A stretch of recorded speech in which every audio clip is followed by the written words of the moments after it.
this syllabus rubric for project 1. You can see what the grading is out of. You'll notice the very last 5 points here. It says for structural package design, so this is for details. This is kind of like a requirement that you have some of these things within your design. If your actual bottle or thing doesn't have it, you can always fake it. We can talk through it. But this is also just, again, as part of the class, we talk about the details. This is for you guys to learn some of the basics of structural packaging. And again, structural packaging is really just the fancy term for bottles.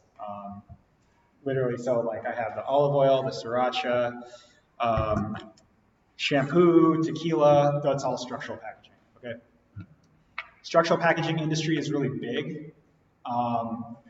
There's often a lot of design job opportunity within the structural packaging industry. I know when I was a student, wasn't something I was necessarily interested in personally. Now as a freelancer, it's really fascinating. It's a very sculptural industry. There's a lot of opportunity for form development. The reason there's a lot of jobs in it is there's just a lot of structural packaging products. There's quick turnaround. And there's basically just like a high demand. A lot of things come in packages, okay? So it's a very useful skill to at least understand some of these basics. If you land an internship with one of the structural packaging design houses in the city, coming in with some of this knowledge could be very valuable. So that said, going back to the rubric and what you're graded on, a couple of these terminologies. The push-up is what's on the bottom here. I have a very limited knowledge of structural packaging. I will do my best. The push-up, I think it does a couple things. You'll notice like on the sriracha bottle, if everyone can see it, it has this like little dimple here. This is where I'm gonna not do a lot of justice to this. I believe this is made from a preform. So here, since I'm recording this, let's like try and pull some pictures here. A preform, there's like different ways that bottles are made. These are called preforms. So this is a molded piece of plastic. This is injection molded. So we'll touch on some manufacturing in this class. Injection molded means that there's like a cavity made out of metal. Hot molten plastic is pushed into it. The molten plastic solidifies in the cavity, then the cavity opens and then things fall out. That's how these start. They're molded in this way. They're molded with very thick wall thickness. What then happens, and they're called preforms because they are the pre-existing form of the bottle.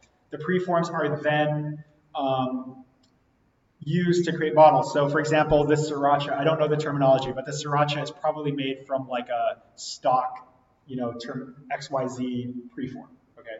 Now what's important to the preform is what's called the neck finish, which is the threading and this collar around here. So getting a little ahead of myself, neck finish is one of the terminology. But what happens is the preform is then put into another mold and gas is forced into this test tube and it expands to fill the space, and that's how you get the shape of the bottle you want. Okay, so it's a two-step process. I believe this is PET, which is a very common, PET gives you nice clear shapes. So the push-up on the bottom, it has this little like dimple on here. That's this dimple from the preform, I believe, where the plastic is injected from. That's like the gate. So that's why you see that there. So it's a kind of place to hide this. I think the push-up is somewhat structural. If you had just a flat base, when you put like liquid in it, there's a chance it's gonna like dome the opposite way. You don't want that to happen because then your product's not gonna sit up straight on the shelf. So you want that reverse dome to keep it structured and to make sure it sits nice and flat on the shelf, okay? The other nefarious thing the push-up does, the game of all structural packaging is to make it look nice and big on a store shelf so that people see the product and buy it. This removes a little bit of volume from what's inside. It's that age-old annoying thing. You buy the bag of chips, it's only half full. That's on purpose, right?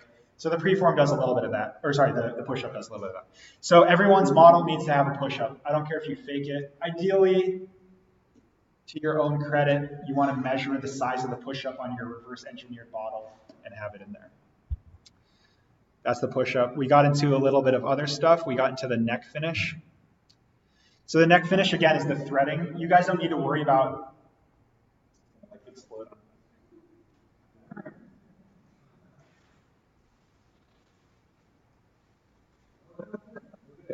good. Okay. The neck finish involves the threading. Threading is all standard, it's so that things match.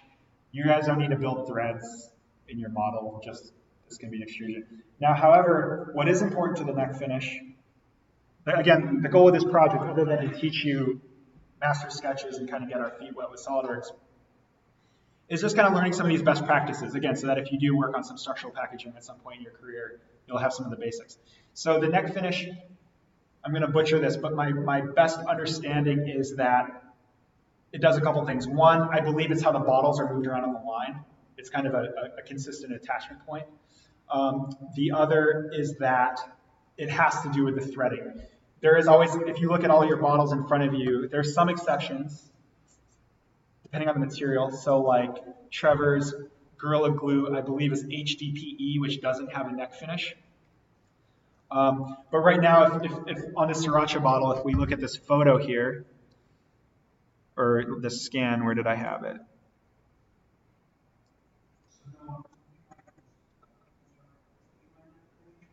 No, actually a good point.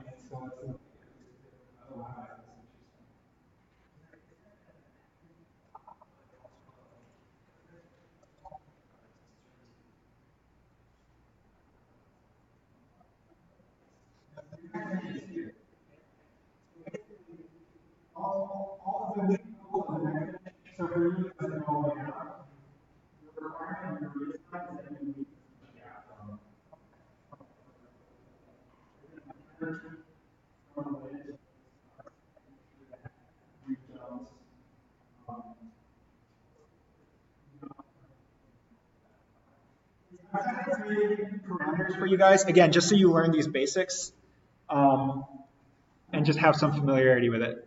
So again, if I go back to this Sriracha scan, it's going to, I know it's hard to see up there, but again, this is all just for the sake of learning the details of packaging design. The reason, anyone want to guess why this cap doesn't touch this ring? The cap, do you see the green, this gap here? Anyone want to predict why this gap exists?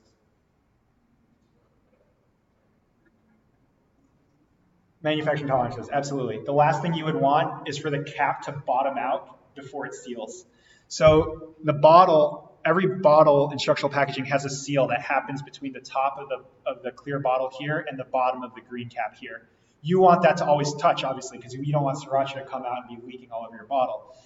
So you need to tolerance it in such a way that there's a large gap here so that this doesn't bottom out before that seal happens. Again, just for general knowledge, but basically in this we're creating a set of parameters. So whatever bottle you guys picked, you need to maintain the same kind of neck finish at the top, whatever's going on. So that's that sets forth the rules that you have taken on for yourself. Now the final one is no compound label surface. I don't think you guys will have this issue, but basically what that states, wherever the label goes on a bottle, on structural packaging, and this is a rule that is often forgotten a lot, even in industry among designers, is you're trying to make a bottle as pretty as you can. You always need to remember that, and there are different options for labeling. There's shrink wrap and stuff, but for the most part, labels are just stickers. The fancy industry term is PSL, pressure sensitive label. It just means sticker. All stickers need to go on a surface that has at least that has a straight line through it. I don't know how else to verbalize that. If it is a compound surface, so if you imagine, let's get into SolidWorks, this is a perfect program for this.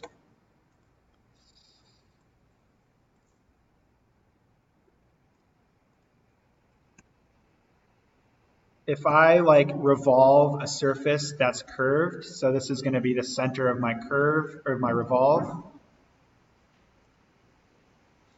Here's my surface. If I just quickly, I don't have surfaces turned on because this is basic. And again, I will work with you guys. I'll review your work as you're going and let you know if you're about to violate any of these things. So this is a compound curve.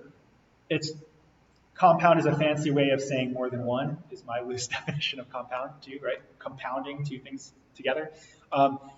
There is a curve this way, right? You guys saw that in my sketch. And then there's a curve this way, it's a revolve. Those are two curves. If you imagine trying to put a sticker on this surface, you're gonna get bubbles in it. It's gonna wanna bend two ways. It's a flat 2D shape trying to conform to this compound surface. It doesn't work, okay? What that means is you can only curve in one direction.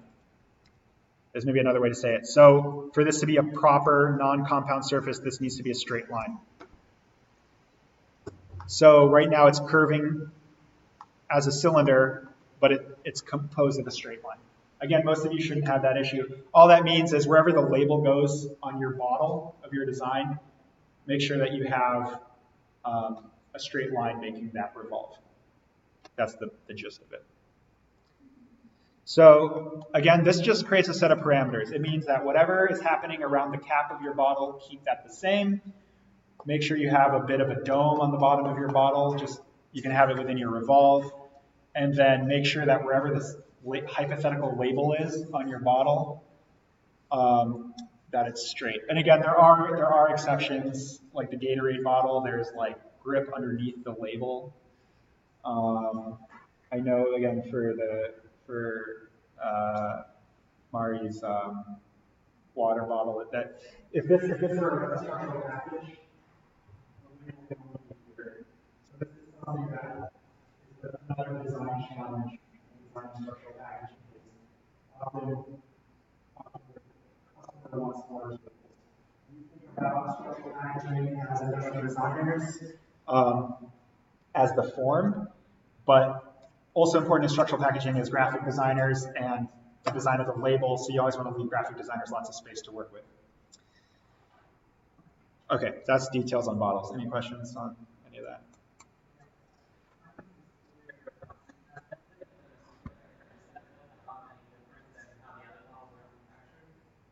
Yes, and you have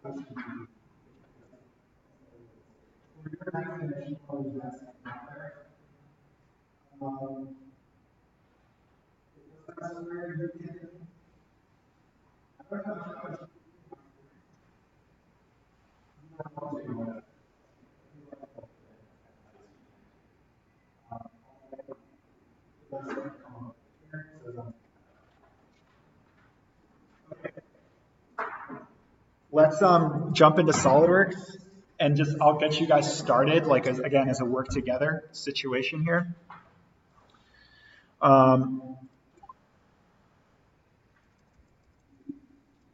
I should turn off the system audio record on this.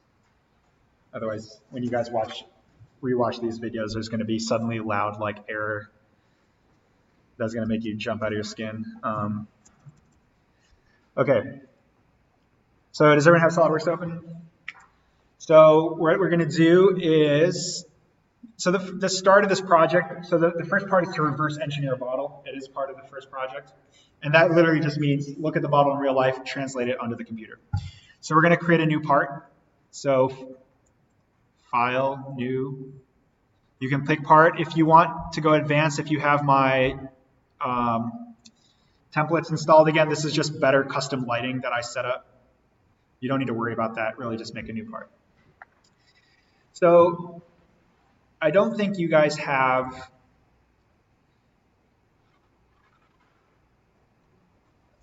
okay. Sorry, I'm getting a bit ahead of myself. So really the first thing we wanted to does everyone have Photoshop on their Windows version of their Mac? No, they don't. Okay, that's fine. We can survive without it. Okay. The first goal, and I realize you don't have rulers. So, okay. Okay, so yeah, I'm going to invite everyone to take a ruler. If you're more comfortable working in inches, great. If you're more comfortable working in millimeters, great. No requirement there. But just look at how tall the bottle is. So I'm looking at my Sriracha bottle. Do the best you can. It doesn't have to be like exact. Let's see if I have any measuring tricks for you guys. You can always put the bottle on the table. Take something relatively rigid, like another ruler or a pen or something, or your hands, and just kind of measure like you know, get a straight line across the way. Very, very precise way. So mine is about 8.5 inches tall. So what I'm going to do, you can write that number down or hold it in your short-term memory.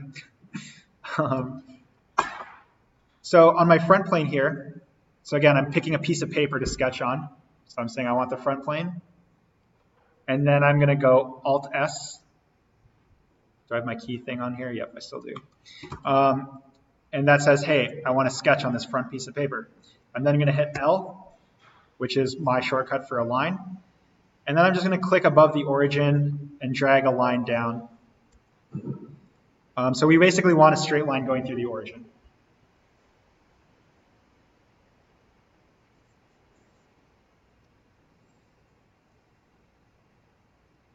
All right, hopefully everyone has that. I'm then going to hit D for smart dimension, or again, it's up here on the left.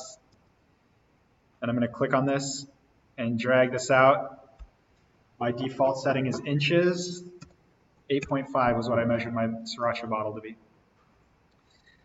You can always change your unit of measurements by going to the gear up here, going to document properties, and go to units. All right. Now all we're doing right now is just setting a sense of scale, okay? So you can exit out of this sketch. This sketch will eventually become our master sketch, but right now it's just a line that's telling us how tall our model is. Now we're going to create another sketch. Okay, so we're saying, okay, I want to create a new sketch on the front plane. So select the front plane as the piece of paper you want to sketch on, and click on sketch.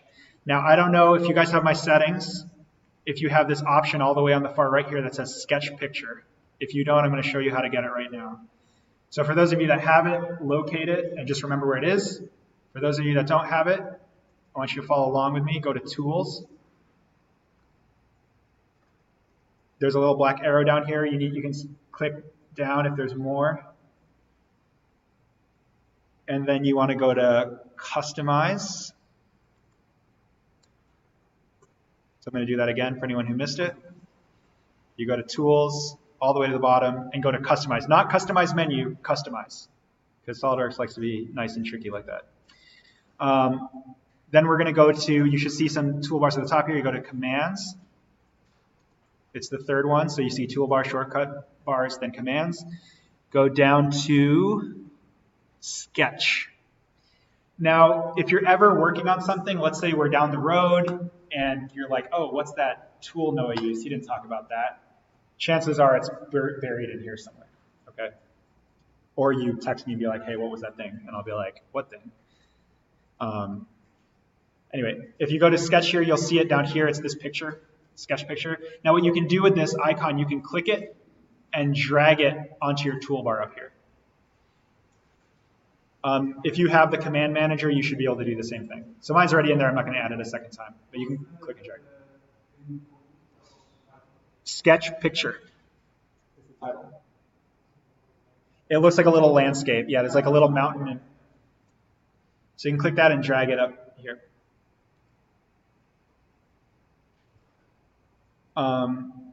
That's right, Tom. I forgot you don't have my settings on your computer. Okay. Next break, I can address that with you if you would like. Cool. Everyone have that now, the sketch picture? Now what that literally does is it says import. It imports the picture, or it imports a JPEG basically. So if everyone has that, again, you should still be in a sketch dialog. So the way you know you're in a sketch dialog, meaning to say you're like in sketch mode, is you should see like this arrow and X on the top right, or you should see this depressed, okay? That's like at least what I do. I check here mainly. So as long as you're in the sketch dialog, you can go here to the picture, click on it. Now, I apologize for not telling you guys to make the scans to a low resolution setting. Sorry. Okay, and this is why I was like, okay, let's open up Photoshop and scale our things down. There are going to be big pictures coming into SolidWorks I'm worried for you, Trevor, because of your speed on your computer. If anyone has any major issues now, if you want to like upload to Box, I can quickly like resize your guys' images, but it'll be fine. So we might just like tell jokes for 5 minutes while everything loads. Hopefully, I'm kidding. So anyway, so okay, you want to click on the sketch picture icon we just loaded in here, and it's going to bring up a window that says, "Hey, what picture do you want to put in here?" For those of you not familiar with Windows, basically you want to navigate to where your picture is saved. You can do that one of two ways. There's like some resources on the left here. So if you might have it in your documents. You might want to have it on your desktop so it's quickly, readily available. Here's another kind of InDesign situation though, where you're pointing as a picture. So ideally you have the picture in the same folder where you are saving the part file. So anyway, you want to navigate to that picture. For me, I'm going to click back up here. I have it saved under my P1 folder. I'm going to click on the scan and click open. Yep.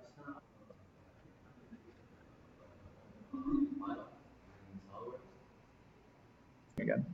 Okay, let's say you have a really large image. Maybe it's a PDF. I know Mari caught that mistake on her end. And I know you fixed it. Sorry if that was extra work.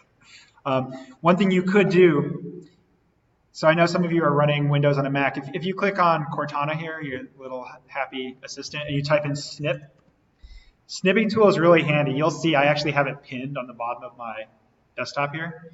But if you click on that, it's gonna pull up this window here. Click new. It's just a click and drag, and basically it screen captures whatever's in that window. And then once you do that, you can save that. That'll convert it to a JPEG, and it will lower the resolution. So it'll do both steps in one. I use snipping tool all the time. Like it's really useful for communicating, but I guess you guys don't really use Windows. So anyway, you can do that if you have a PDF or if you want to lower the resolution. Again, I'll just quickly recap that in case you missed it. So you click on this circle here, which is Cortana. You type in snip. You click on snipping tool.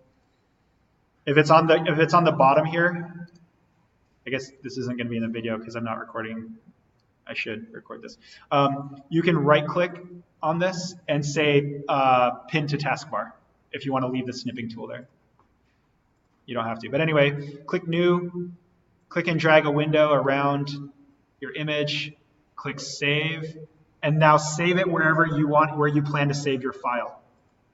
So here we can solve a lot of things at once.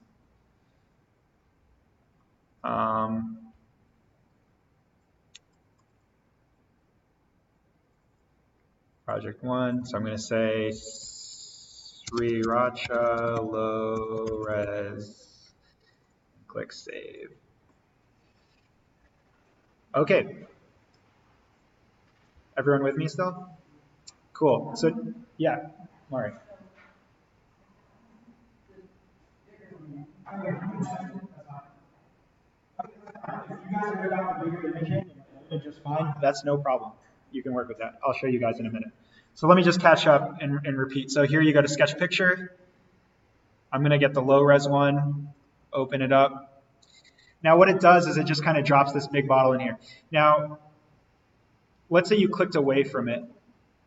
Maybe this is the situation you're in, Mari. If you double click on the image, it'll bring this like properties box back up. There's some confusing things. There's this like blue line in the middle that to this day, I don't really know what it does, I'll be honest. But I literally just like click on the image and drag it around. Now it's just like any other program, you can click in the top corners and resize it. Everyone see that? Yeah.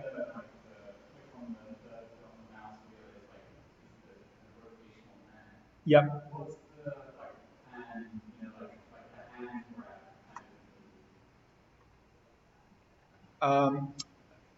I understand. It's a very good question. It's not a dumb question.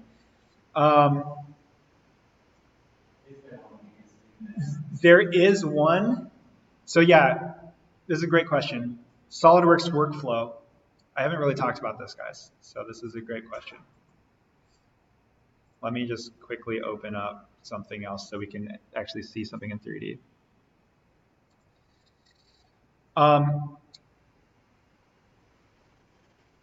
Let me answer your question directly. The way that I do that is if you roll in and out of SolidWorks, it is a zoom in, zoom out. Wherever you move your cursor is kind of where you zoom in. So that is my workflow for moving it around that way, which saying it out loud sounds really like not ideal. There is under, so yeah, there is under, let's see, view, or here.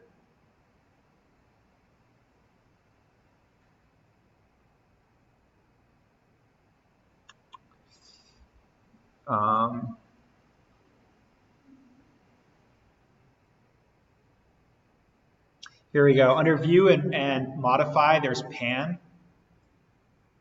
And that pulls up exactly what it is you want to do. Now, I'll be honest, with my SolidWorks workflow, really this is kind of convoluted, the roll in, roll out, but it's what I'm used to. So you'll see me do this a lot, which is how I move things around. For some people, their workflow, which this would probably be smart, would be to bind pan to a hotkey so that you could hold it down and like quickly pan. If you guys wanted to do that, let's talk it through. Let's see if we can figure this out right now. So if you go back to tools and customize, I believe it's under here, yep. So remember where we pulled that image from? So again, it's tools, customize. There's something here called keyboard. It's 5 over. This allows you to create shortcuts on your keyboard.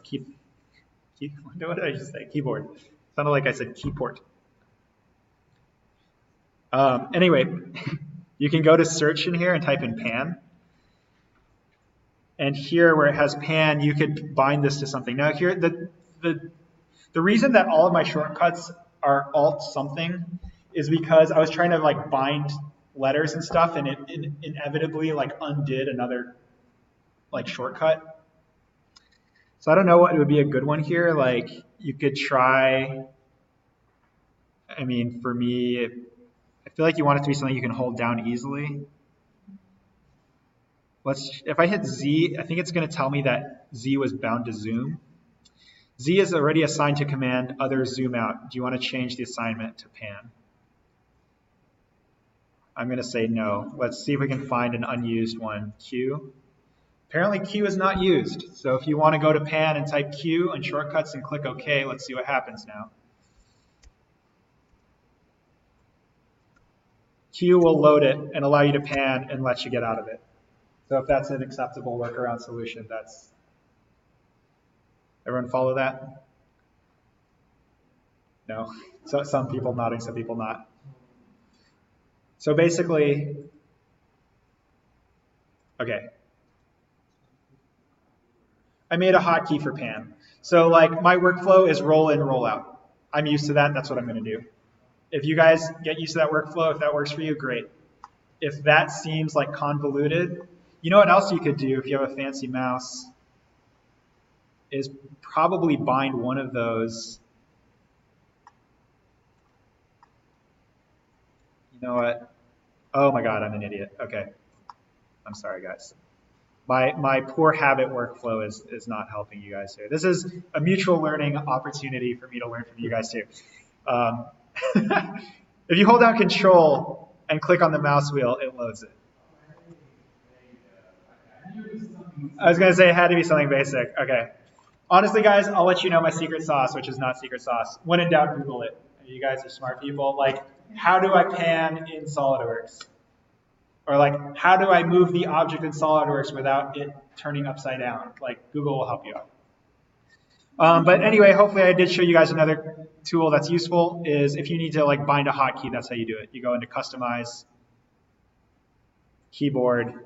You can search for whatever it is you want to do, and you can bind something to it. If you use a different hotkey for it, it'll tell you you're about to overwrite something. Great question. Long tangent. I'm sorry it took me a while ago there. Okay, so everyone should have their image in here. Again, yes. You did. Tell. Okay.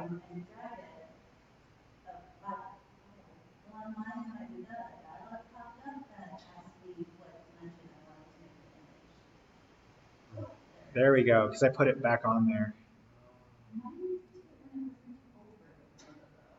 You know what? It's possible that I dragged the image away and it broke some relationship. SolidWorks is a very deep program, and there's like all sorts of things.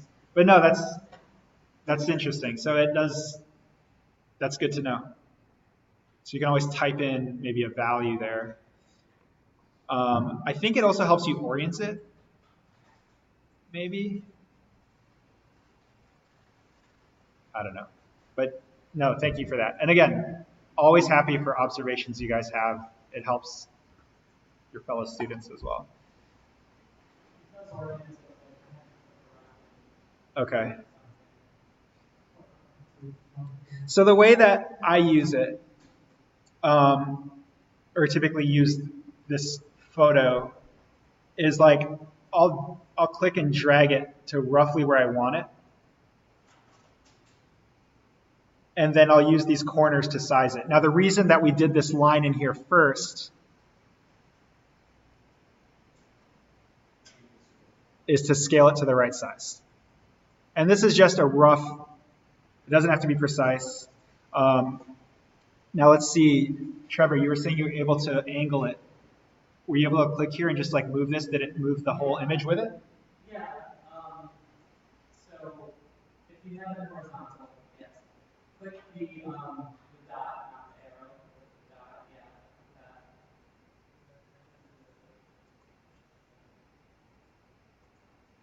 You know what? I may have goofed mine up because I dragged my image away. Well, I clicked that dot, and I clicked the arrow, then they were both blue, and then I was able to do it. Okay. So if that works for you, I can also try re-bringing an image in and seeing if I can get it to, I'm just going to do that. Basically, our goal is aligning this image with this thing. There's like some more details here. So I'm going to drop this in. Now let's see. Nope, that's not working for me. Okay. Unfortunately, SolidWorks is doing one of those things where it's slightly different. I apologize. If that works for you guys, what Trevor said, that's a good way to do it. So again, it sounds like you said you click on the dot on the left, then the arrow on the right, and that allowed you to rotate the image. I don't know why it's not doing it for me. It might be a settings thing. But you're trying to do two things here. One, you're trying to get the right height. Now there is a proper place to put this, but the other way to do it is on this image here, you can type in the degrees. So I prefer Trevor's way because it sounds like you can then like adjust it by eye, but if you're like me and you can't do that, you can type in the degree on the dialog box here. You could temporarily like put the edge of the bottle up to the straight line just to visually align it. Again, this doesn't have to be perfect, it's just kind of getting you in the ballpark. Okay. So now that you have the bottle the right size and straight, is everyone roughly there? Or is anyone super behind? Okay. Now, the neck finish, once again, is important. And this is, again, just kind of like standard practice for working on structural packaging. You want to put the origin right underneath the neck finish. The reason for that is anything above the origin, again, is kind of the fixed point. It would seem logical to want to put the origin at the base of the bottle. But when it comes to structural packaging, the volume can change quite a bit. I think I gave this example last class. Often, you might get a client that says, hey, we want to release a 16 ounce and a 32 ounce, but let's design the 16 ounce first. The reason you put the origin right underneath the neck finish is when you design the 16 ounce, it's going to be shorter. When you design the 32 ounce, you want it to grow big down here. You don't want to mess up the cap or anything that's going on up there. It's just, again, it's all about smart workflow. Sometimes there is like, again, most industries and most firms and most places will have kind of a recommended place to put the origin. So in this instance, best practice is put it just below the neck finish. So if you guys have this like little flare here, you could put the origin right at the bottom of the flare. For people that don't have this like little flared lip, you know, pick right, look at the gap beneath your cap and put it just beneath that gap where like the bottle starts to flare out. Cool? I promise I'm almost done talking, which is like, oh my gosh, really? I don't believe you. If you double click on the image, one last thing is if you go to transparency, so on the settings down here, go to full image, and let's drag this to like fit in the middle, just so it's not like so in your face, it's a little more subtle. Great question. So double click on the image. I had it aligned the right height. Then I just kind of zoom in and I just literally drag the image till that red dot. Hopefully you can see your origin. If you can't see your origin, try hitting Alt-V. If that doesn't work, it's underneath View, Hide Show, and make sure that there's origin in here. Origin is checked. Make sure this is depressed.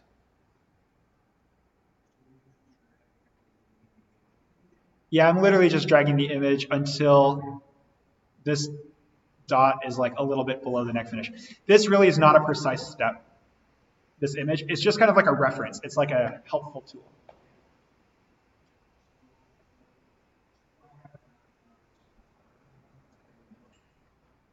Okay.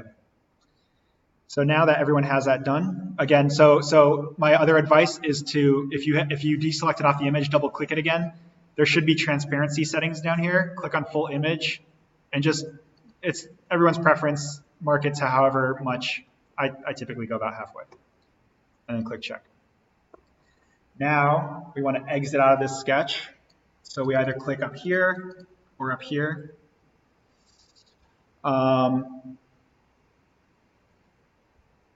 I have no idea what this is. I think it is left over from when the big image came in. Is there anything? No, that's weird.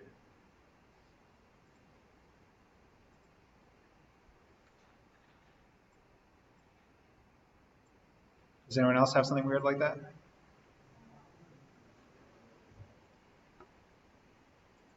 Okay. I have a feeling it's like somehow left over from this image coming in. That's completely new to me. Sorry, guys. I can always get to the bottoms of some of these. Anyways, okay, once you're out of that, now you can go back to your master sketch called Sketch 1. I would just drag this. So now we're going to reorient the sketches. And I'll just quickly show you a demo as to why I'm about to drag. So really, you want to drag this underneath Sketch 2. I'll show you what happens if you don't do that. If I now go to Edit Sketch 1, because Sketch 2 is below it, you're not going to see it. You could also create a new sketch, but I like to keep my tree neat and not have things that are unnecessary. So I'm going to reorient those. Then I'm going to right-click on this master sketch and click Edit Sketch. And now you're working in two different sketches. You'll notice, unless you double-click, you shouldn't accidentally move or edit the picture. So that's why you want to have the picture as a reference sketch in its own sort of sketch dialog. Now, like what I do is, so now everyone should have this line to a certain dimension, but you'll notice the dots are blue on the end, meaning to say that it's not oriented. It's on the origin, but it's not saying how far it's from the origin. So it allows you to drag it up and down.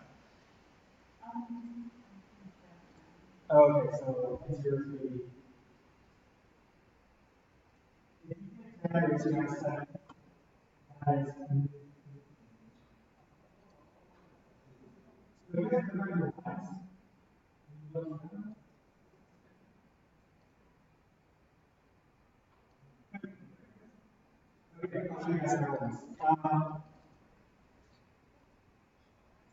Great questions, guys. Always ask questions. So here, to drag it, you click and hold and drag. If for some reason it's not letting you drag it, there is a chance that your line and your origin have a midpoint relationship. At any time, you can click on your line and go over to the properties, and you can see it says existing relations. You can see that all of the relations that are commanding the line. So in this instance, the line is being told to always be vertical. Here's that midpoint. It means that the center of the line is fixed to the origin. In this instance, you don't want that, so you can select it and hit delete. You do want it coincident to the origin, though. You want it touching it, basically.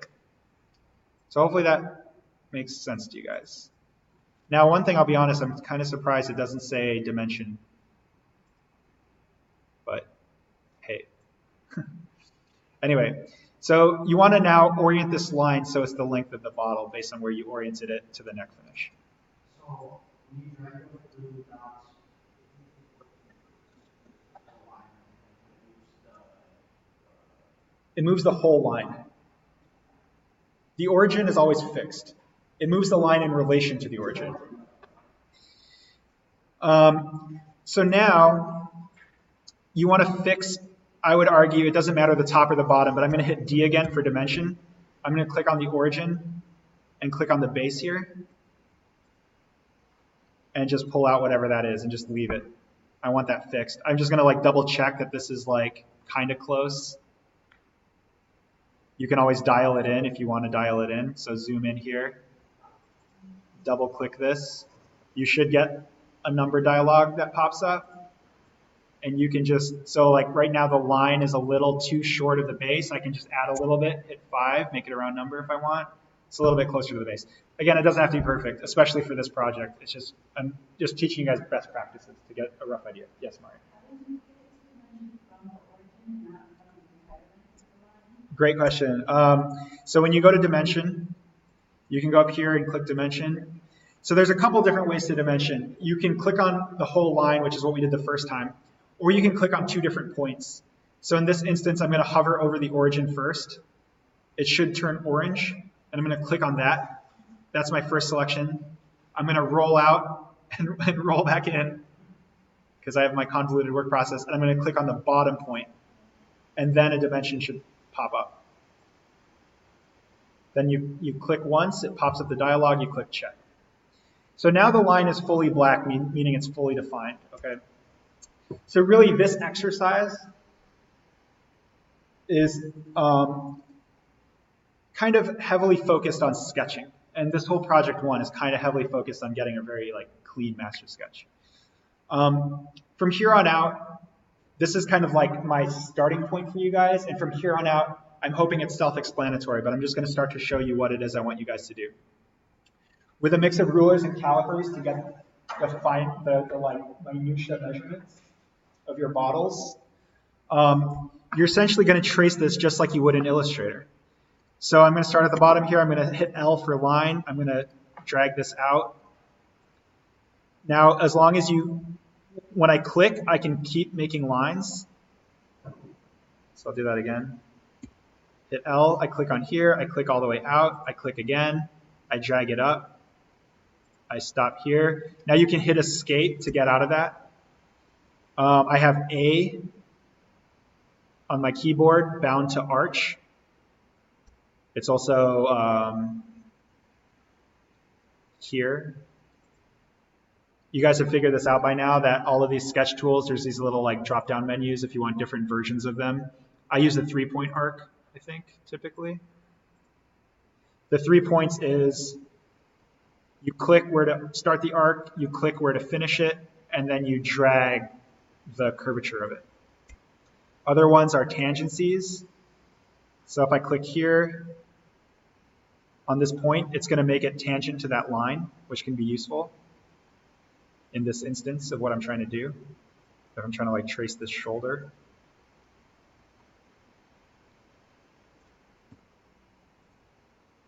Here I'm going to get up to the neck finish with a line. And what I would do to begin with is I'd ignore the cap just for now. So you're looking to do something like that roughly. You can start with a rough trace like this, but then I can come in, I can measure with my calipers the exact width of my Sriracha bottle.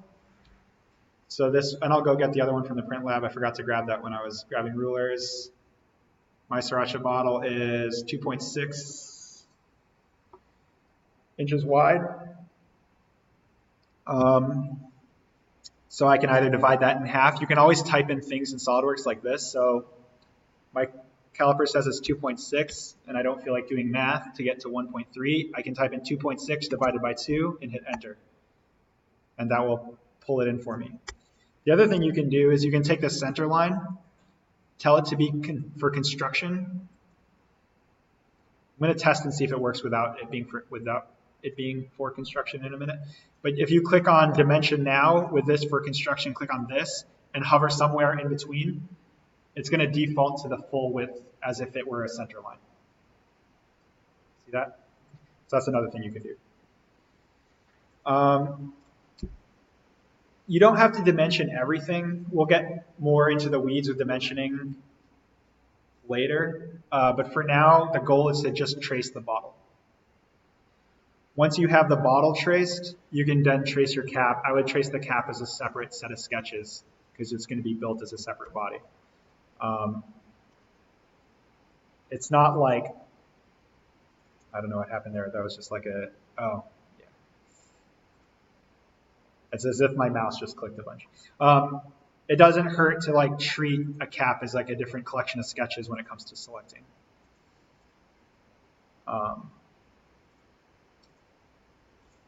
But really at this point, again, I'm inviting everyone to trace their bottle. You only need to trace half of it because we're going to revolve it. Even if you have a Fiji bottle like Josh does, you can also trace half of it. It should be enough to get what you need to do. Now, actually, your bottle's a little different. It may not hurt to have this sketch too. You can survive without it, but it would make your life easier. Yeah, guys, if your bottle is not revolvable, sometimes it doesn't hurt to have a top view, so to scan the base of the bottle. Any questions on anything off the bat?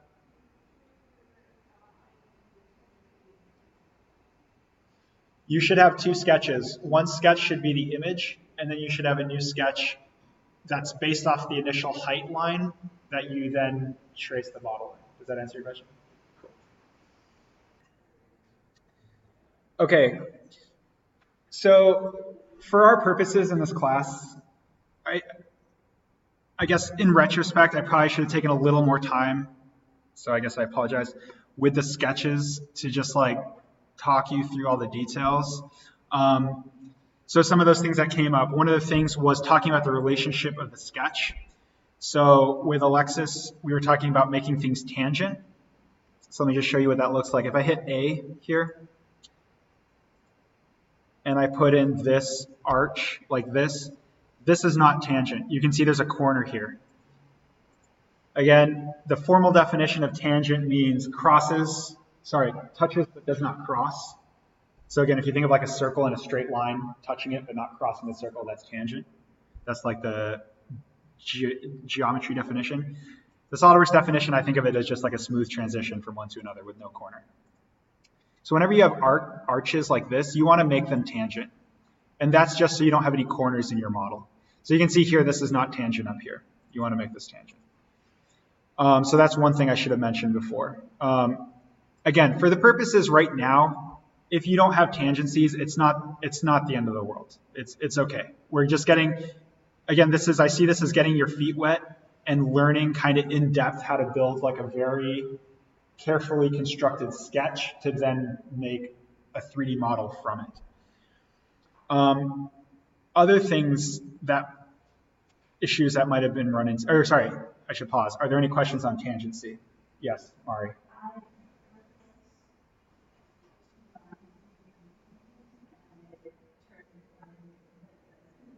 Way off. Great question. So I would hit Control Z. That is where dimensioning is useful. So if everything's blue, so again, I told you guys, don't worry about making everything black, at least for now. We'll get into dimensioning. Dimensioning fixes the relationships of lines. So things that are set, like overall dimensions are important. So like, for example, in this instance, I have the height and the base. Other things that are useful here is like the width, right? So because this line is black, if I delete this tangency by deleting this little box here, if I select this arch and this line and click tangent, it's going to move the arch, not the line, because the line is fixed. Yeah, go ahead. You fix the line with a dimension. So, and this also came up when Alexis and I were talking. I realized it's kind of confusing. So anything blue is not defined. If you click and drag something, it kind of shows you what is flexible, what's movable. If it's black, it means it's defined. So if I delete this width dimension, this is blue again. Now I can drag it left, right, okay? But you'll notice that I can't drag, when I drag it, it stays vertical. That tells me that that has a vertical relationship. Or I can click on the line and read on the side here what it has.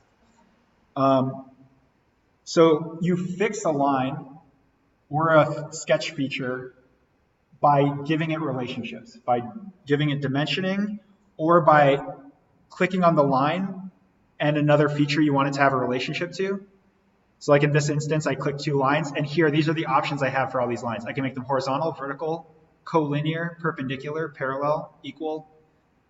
So this menu pops up and tells me the relationship the 2 lines can have. So some very common things is like telling a line to be horizontal or vertical, okay? Dimensioning it, telling you how far away it is from the origin. Here's another workaround. Let's say you're like, you know what, Noah's confusing the hell out of me right now. I don't know about all these like vertical, whatever, perpendicular. Let's say that you want to make, let's take your exact example, Mari. You're saying that you wanted to make a tangent and a line shot off. If you have a line that you're happy with where it's at, you can go to the line and right click on it. Nope, that's a lie. You can go to the line and click on it and click on fix in relations. What fix does, it says, damn everything else, this line is going to stay exactly where it is.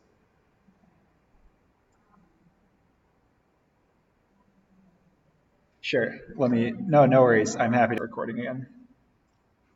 Okay, I'm going to Google this so that you guys can all see what it looks like. Or you know what, never mind. I don't know, I'm Googling it because I can just turn it on my SolidWorks. So what I want everyone to do is to go to Tools and go to Customize. Just Customize. And then in this toolbars, scroll down till you see Selection Filter. Does everyone see that? Click check in that box. You should see something pop up at the bottom of your screen. Everyone see that? Okay, click OK. Sometimes what happens, do you have my settings on your computer or no? You do. Okay, can everyone see my cursor up on the screen right now? Do you see that little, it looks like a funnel. Basically, filtering is used to select very specific things. It's kind of a slightly more advanced tool. I rarely use it, and if anything, it's just frustrating because what it does is it says only select edges. So you'll be trying to select a face, you'll be trying to select a sketch, and it's going to tell you it's not going to click on it. So by enabling this toolbar, what we have on the bottom, anytime you see this little purple icon, you should be able to come down here and click on that filter, and it should turn it off. Did that work for you, Mari? Awesome. Okay.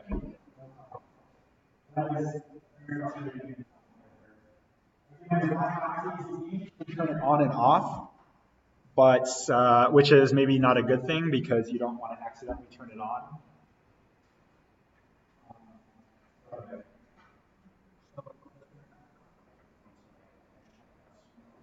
Correct. Correct. That's exactly what it is.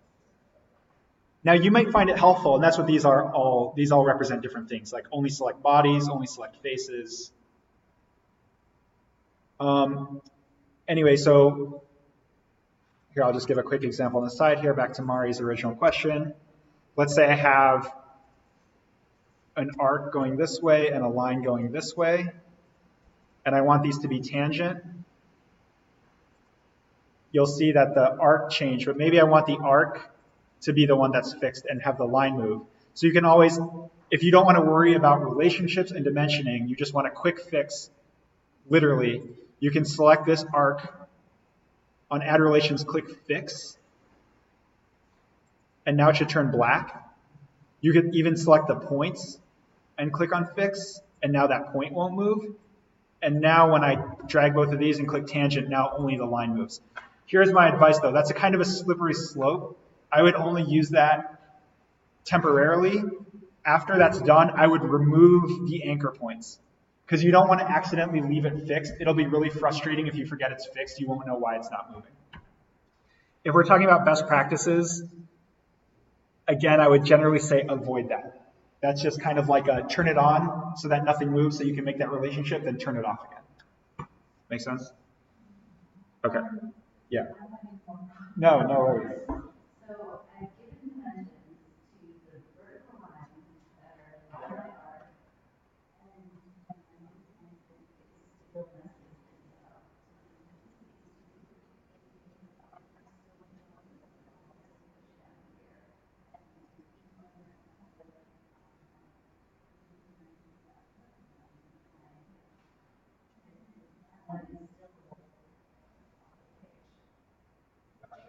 up. So recognize the blue.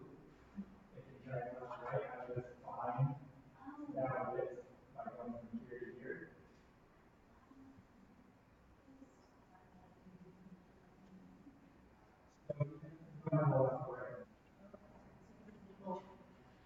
Yeah. Yes. Yeah, good question. Okay, guys, here's another thing. So when it comes to dimensioning,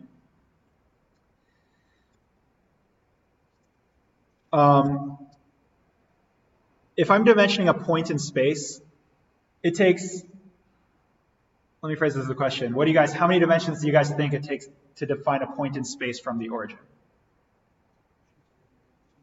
That's it. It takes two. X and Y. How far left to right is it from the origin? How high top bottom is it from the origin? So if you have something that's blue, like chances are you're missing one of those two and you think you have it dimensioned. So look, if we zoom in, now this point is black, it's defined. It's kind of hard to see, but hopefully you can see that. So again, think about what you don't want to move. And for the most part, you're generally defining from the origin how far left it is and how far up and down it is, really on a base level.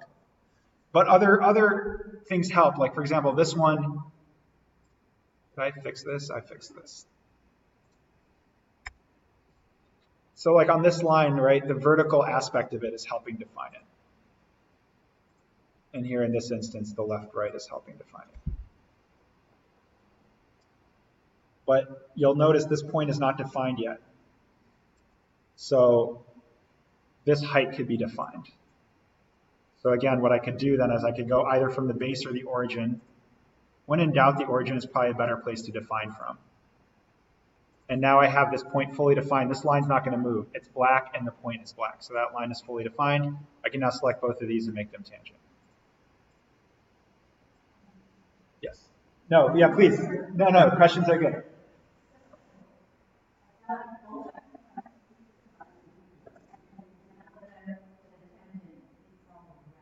It's over its life. So if you guys see any like red or yellow numbers in your sketch, it's because there's two things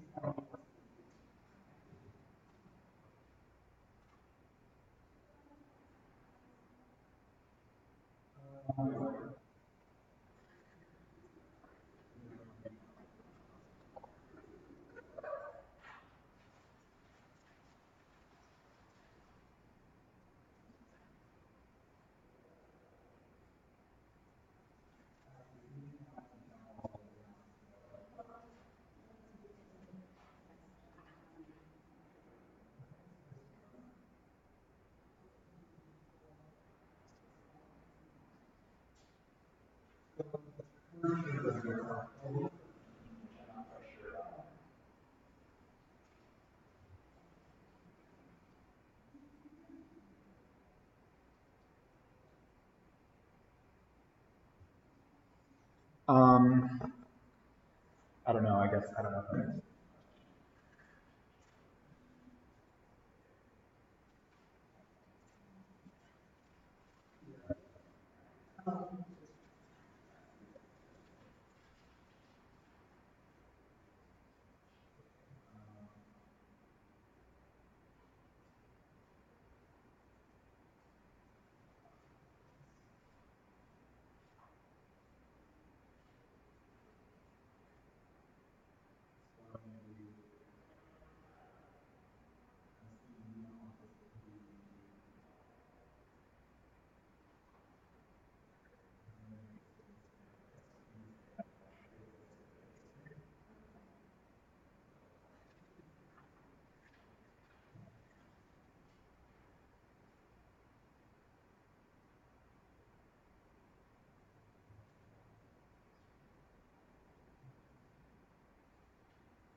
Okay. We'll wait for, well, okay, I'm just going to keep going. So, okay, so tangency and dimensioning is one thing. I realize dimensioning can be kind of confusing, guys, but again, think about it. Back to the question, it takes 2 dimensions to define every point. So when in doubt, if you have points moving, just define those 2 points. That's one way to think about it. But really, at a basic level, you want the overall height, the overall width. You know, again, a lot of you had the push-up in here. So you have this kind of arc. This is another instance where I would have a tangency. So like, if I revolve this, this is going to create a point. So I'm going to press L to make a line, drag this across, make these tangent. I can determine how tall this is. But like, if you're having your bottle jump low or jump high, you want to define those points that are moving from the origin, is essentially like the goal that you're going for there. Whoops. Okay, so dimensioning is kind of tricky, right? Ultimately, and this is kind of the next step of this project where we're going to get more into it, is depending on how you want to modify your bottle, it's going to change what you want to dimension. So like, if you want, you know, for example, if I wanted this neck to grow, if my redesign is to change this blend, like I could just try changing this value to like 2.5, and it's going to move. If this were fixed up here, it's going to grow this transition. Or something like this happens where the whole neck finish moves and you realize that it's undefined. So in which instance I don't want it to jump down. And actually, if I look at my sketch, I know I didn't do this in any precise way because I didn't measure my bottle, but chances are like you want your neck finish aligned to the origin. So like I said, we have it underneath the origin here. One way to do this, I'm going to drag this out of the way just so it's not visually obstructing, is to make a line here, click between these two, make this horizontal, and then make this for construction. And so now the base of my neck finish is aligned to the origin. So this line is no longer going to move up and down. Some of these decisions of like what you want to fix, again, just comes from experience and trial and error. There is a little bit of exploration through here, or during like one-on-one time when I'm able to help, which I realize, yeah. Next class, I will try and structure a more clear, like, this is for talking, this is for one-on-one, so I can help you guys. Because really, that is the best way to learn. And I love the questions. Please keep them coming. The best thing I can do to help you guys, though, I realize there's going to be a lot of like specific issues. And that's also a good way, I think, for you guys to learn, is when you run into those issues, if I can help you solve them and figure them out. Okay, so that's dimensioning. Again, for now, if some of your sketch is blue, if you literally just kind of trace the outside of the bottle, for now that's fine for our needs. There is a debate on whether to leave corners sharp or to do curves through the side of the bottle. Again, at this point, it's up to you whether you want to fill it at the end or trace the sketch. If you want a definitive answer for me, tracing the image as best you can with curves is what I would recommend for this step. Again, there's no necessarily right or wrong for this project at that point. Let's see. So, two more things that I can think of off the top of my head. One is talking about contours, okay? So this line right here, if I just for the sake of simplicity, I'm just going to make a new sketch right now. I'm going to make a rectangle, pretend like this is my very basic bottle. Do you guys see how it is blue on the inside and white on the outside? That means this is a closed contour. It means that this is a shape where all of the vertices are attached to each other. And there are no gaps. There's no duplication. This is another thing that we ran into is if you have a duplication of lines like this, so I make a new line under here, it becomes really tricky. There's now actually two lines in here. So if I try and revolve this, will it revolve? No, it won't revolve, okay. And this becomes really tricky to view because there's two lines on top of each other, so that can be hard to see. One way to check is to drag and select, and if this should be one line and you see there's two entities here, you know you've doubled up. Another way is to look for hanging dots like this. So just avoid that.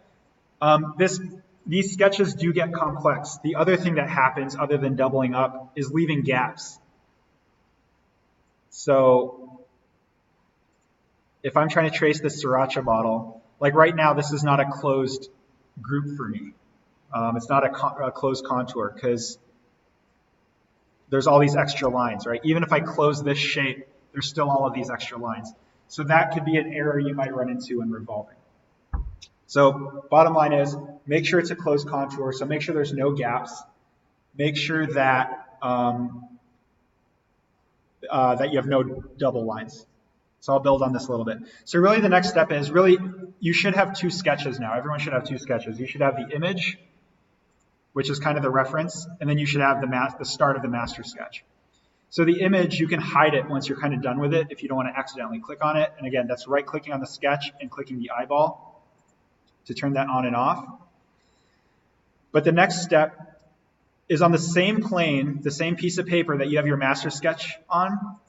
Click on the front plane. In my instance is the front plane. So select that same plane, create a new sketch on it. Another question was how to quickly select entities. You could select all of these one at a time, holding Control and working your way around. You could right-click on one of the entities and click Select Chain. And what that does is it selects everything that it is attached to. Once it's all highlighted in yellow, you can go up here to Convert Entities and click on that. That's going to copy your sketch. If you have my settings, if you hit Alt-V, you can hide the master sketch just to see what you have. So now, you guys might notice there's already an error. There's this huge gap right here. But let's say we don't notice it. Sometimes the gaps are really, really small. You're not going to see them. If I try and hit Revolve, it's not giving me the icon. Wow, it's actually letting me revolve. Look at SolidWorks Go. Because it's a thin feature, that's why. So again, the thin feature is kind of like building in the shell from the start. That's what it's letting me do. I was trying to do this before. Let's see, hit this and see what happens. Okay, it's just giving me a thin feature. So let me give a slightly different, what happens if it overlaps. Let me try revolve. Okay, do you guys see this? Do you see this icon with a hole in it? It looks like this, there's next to the cursor, there's a blue shape. It has a hole in it. That's telling me that it's having me select what contour I want. Right now, this hanging line is giving me an error, okay? Again, sometimes it's really small or it's doubled up lines, you don't see it. You kind of have to check around for that. Sometimes with commands like extrude, you can select a contour in the middle and tell it to ignore this extra line by selecting a contour. So this is not a proper contour because it has an extra line hanging. In some commands, you can tell it to work through that. I do not believe revolve allows you to do that. Maybe it does. Let's see.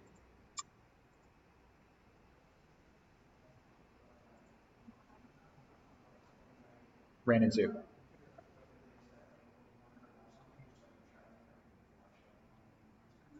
You need a contour. That flush is one way to put it for sure. So like this line is not flush. This hanging chad here.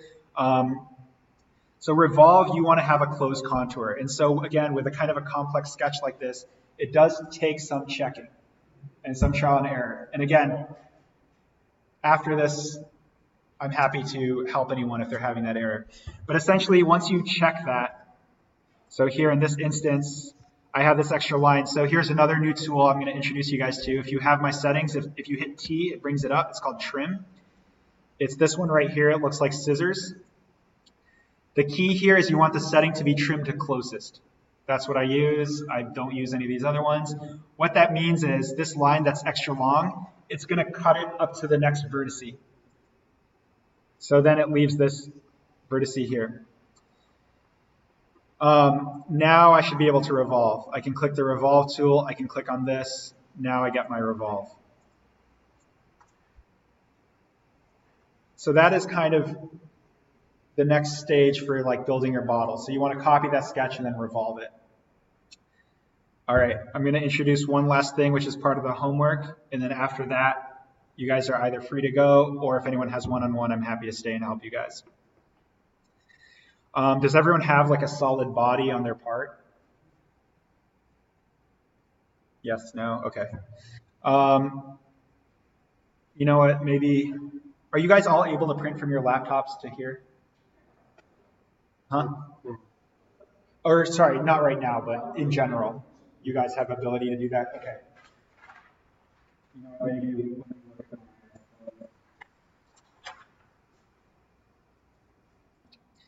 so you guys will notice here when you go to File New that there are three options. Drawing is an option to create orthographic views, right? Which you should all remember from your other viz classes as just like a two-dimensional view of your object. This is mainly useful in SolidWorks. If I go File, New, Drawing, to do a full-scale printout of your object, which is useful in the design process, right? So when you click a new drawing, it's going to give you this prompt dialog. You can say, hey, I want this to be 8.5 inches wide by 11 inches tall. You can always type in the, what's it called? The metric system or inch system by typing in IN or MM to whatever you're putting in. So click OK. So now I have a page that's 8.5 by 11. Of course, I don't have my, I'm going to save this as Sriracha class into here. So you want to create a drawing. You can type in the value that you want the page to be. Now you go Insert, Drawing View, Model, and it should prompt what's open. If you don't see it there, you can always browse. But if I click on Sriracha class, there's one main thing here. You just want to go to Scale, click on Use Custom Scale, and make it 1:1, full scale. Now I just click this in the middle here. All you want is the front view. You drop it in. Basically, now I can print this, and what I'm going to have, what the result is you're going to have a full-scale printout of the model you just built. So part of the next stages is to print this out and to start to sketch over it how you want to redesign the model.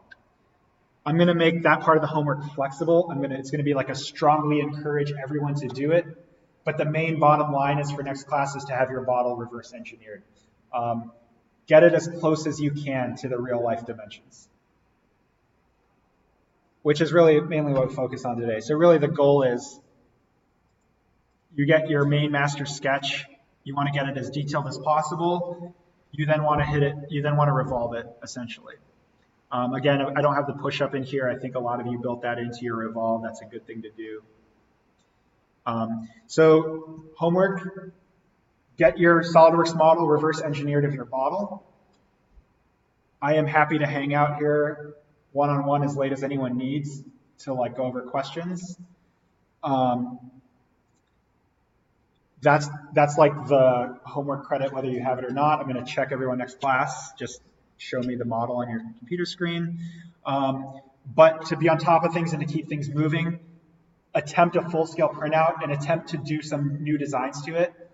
Full disclosure, you're going to have to build your new design. So totally acceptable if you just want to like change the proportion, flare it. If you guys want to look at what I did to the Sriracha bottle, I can just show you some examples here. So let's see, my full scale. This is my full scale from the original built bottle. Quick note for now, don't worry about grooves and stuff in the caps. If you want to attempt it again, you're more than welcome to. You can do it with extrude cuts. But that's a little bit more advanced now. Just it's fine to just revolve the overall shape of the cap. That's totally okay with me. But I took this, and then the drawing is in here somewhere. Or maybe it's not. There we go. Here we go. I did it digitally. So I kind of like smoothed it out. See, you can see I left a neck finish, that little gap in there. But I wanted this to look like almost more seamless. I basically then took this into CAD.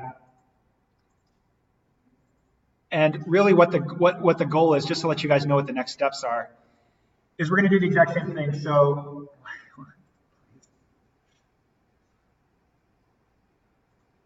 there we go.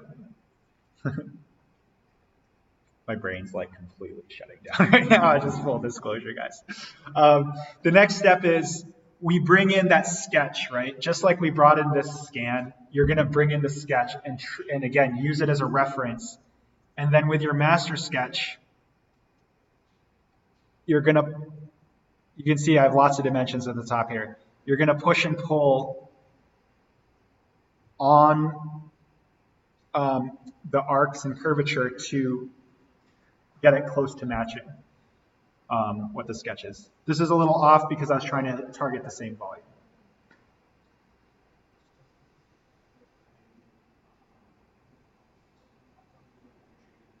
Yes, correct. So great question. So firstly, you guys should notice I made a mistake here. I put the origin at the bottom. It is just a total slip of my mind. You want it to be right underneath the neck finish. So that's a great question, Scott. One thing to keep in mind with that being the case is it would not hurt in your master sketch here to have everything above the origin completely black, completely fixed. That'd be a good thing to have. Correct. That is why I had so many dimensions. And honestly, it was trial and error. I moved something and things jumped. Oop, I need to dimension this. I did something and it jumped. I need to dimension this. And you know what? Sometimes, like, this might sound crazy, but sometimes there is a right way to dimension things and you want to do it calculated. But again, just now we're getting our feet wet. It comes with experience and practice. It is not wrong to just keep dimensioning from the origin until the whole thing's black. Like, that is not a bad way to go, especially with anything above the neck finish, because you're not going to change it. Where you want to be a little more calculated, and why this project is designed the way it is as you change certain things, you're going to learn like, oh, it would be good to have this dimension fixed, but to have this one flexible, and I can type in this new value to make this neck transition happen over a longer stretch. Cool? Okay. Lots of talking. Thanks for everyone's attention.